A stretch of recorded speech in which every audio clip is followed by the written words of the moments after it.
I think that if you're interested in sustainable development diplomacy, you have to be interested in property rights and regimes, the rules that societies set up for who gets access to and control over what parts of the environment and why and how. And a lot of the history and practice of development has centered on efforts to promote private property rights in particular, on the basis that clear, strong private property rights will produce better social, environmental, and ecological outcomes. That claim is absolutely central to the history and ideology of capitalism, and it's been particularly central to the neoliberal era of the past 35 years or so. But I actually think that the historical and theoretical basis for that claim, in that faith in private property rights, is actually pretty thin. Certainly centuries of capitalist development have not noticeably reduced inequality around the world. As much wealth as they may have produced, it remains as unequally distributed as ever, more or less. At a more local scale in the US, we can look, for example, at the phenomenon of suburban sprawl as a great example of a sort of tragedy of the commons produced precisely by excessive deference to private property rights. You know, it's a tragedy of the commons producing an outcome that none of the actors want exactly by too much deference to private property rights rather than through strengthening them. Often private property rights don't match biophysical realities very well if we think about the circulation of the atmosphere and the oceans, all sorts of other resources. And finally, that faith in private property rights overlooks the centrality of many other major ways of organizing property rights that have been central to the human experience in many times and places. Common property, public property, and other types of property regimes that arguably historically have better track records, or at least highly competitive ones.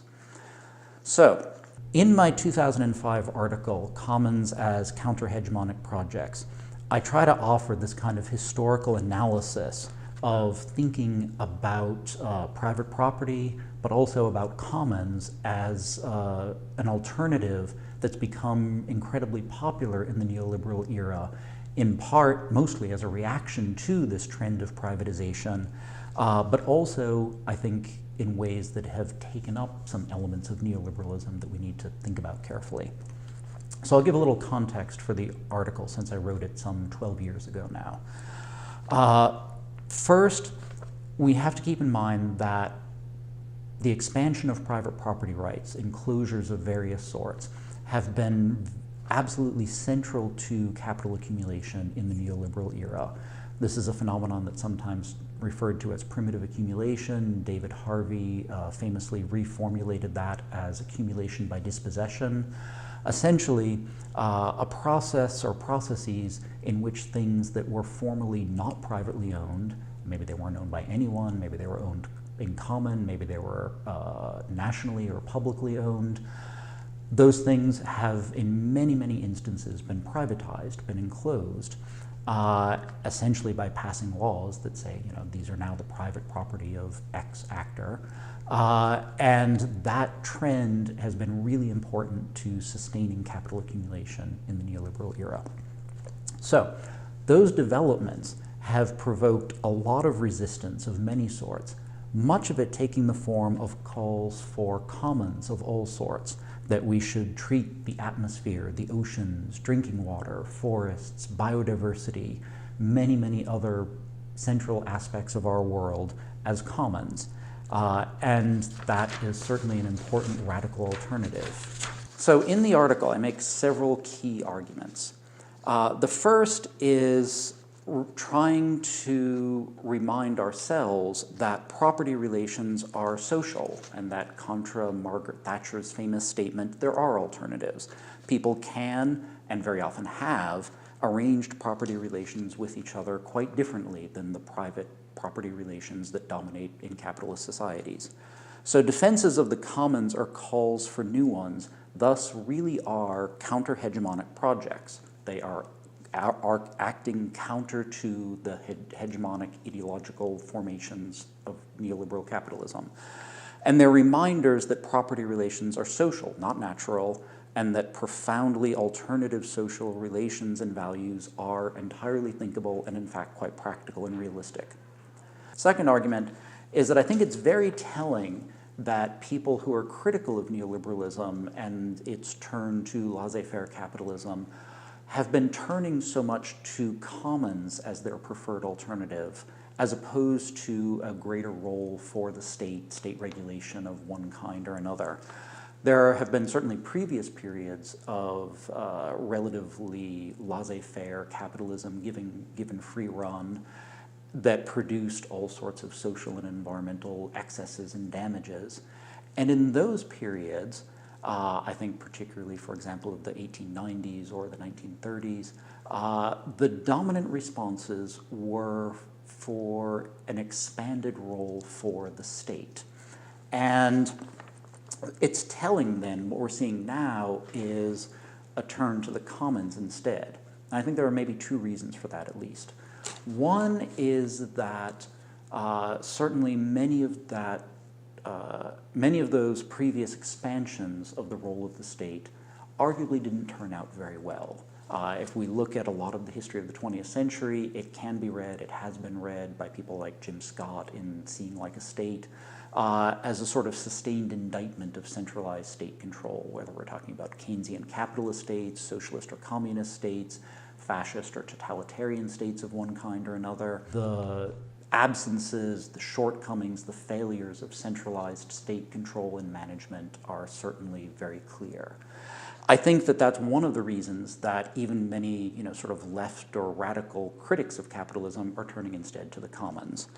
However, I suggest in the article that in rejecting the state and in celebrating something called commons or communities, some of these critics of neoliberalism ironically end up incorporating some of the neoliberal ideas that they claim to be arguing against. For example, that states are inherently untrustworthy or incompetent or unresponsive, that market mechanisms are always the most efficient or superior, or that communities are somehow automatically more democratic or sustainably oriented than larger nation states.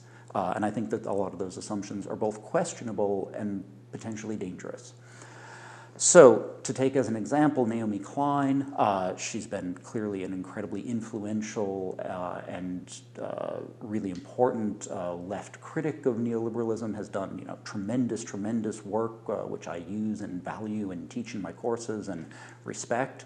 Nevertheless, it's interesting when she talks about some of these themes. For example, in her 2002 book, she talks about a widespread rage against government and advocates, quote, chucking out some of the traditional left's most basic ideas about how to organize a country on the grounds that the last thing people want is, quote, a stronger central state.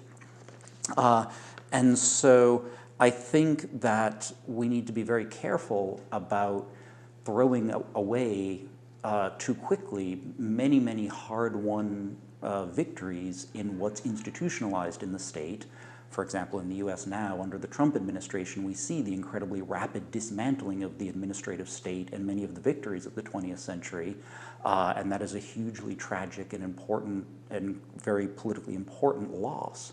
There are also, I think, serious arguments that for all of its limitations and failures and democratic deficits, the state is arguably possibly the most democratizable of institutions, if not currently the most democratic.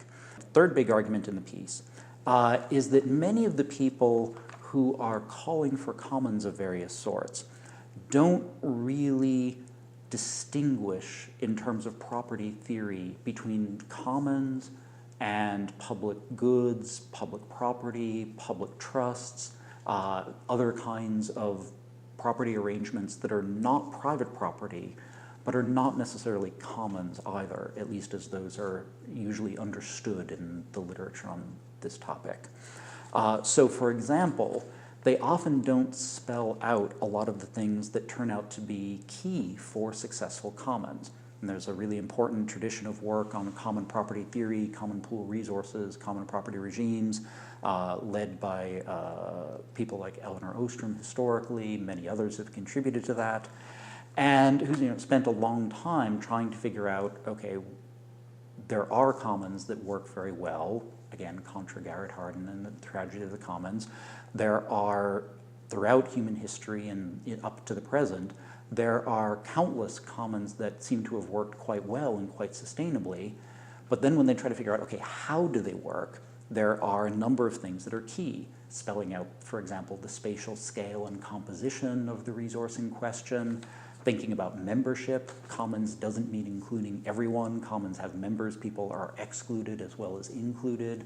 Commons that run successfully seem to usually have pretty clear rules for monitoring, for enforcement, for sanctioning people who violate the rules, and so forth. So I think that people who are arguing for commons need to be prepared to think through some of those details. We don't really have an answer to the question of why and how a common property approach would actually lead to better social and environmental outcomes in any given case.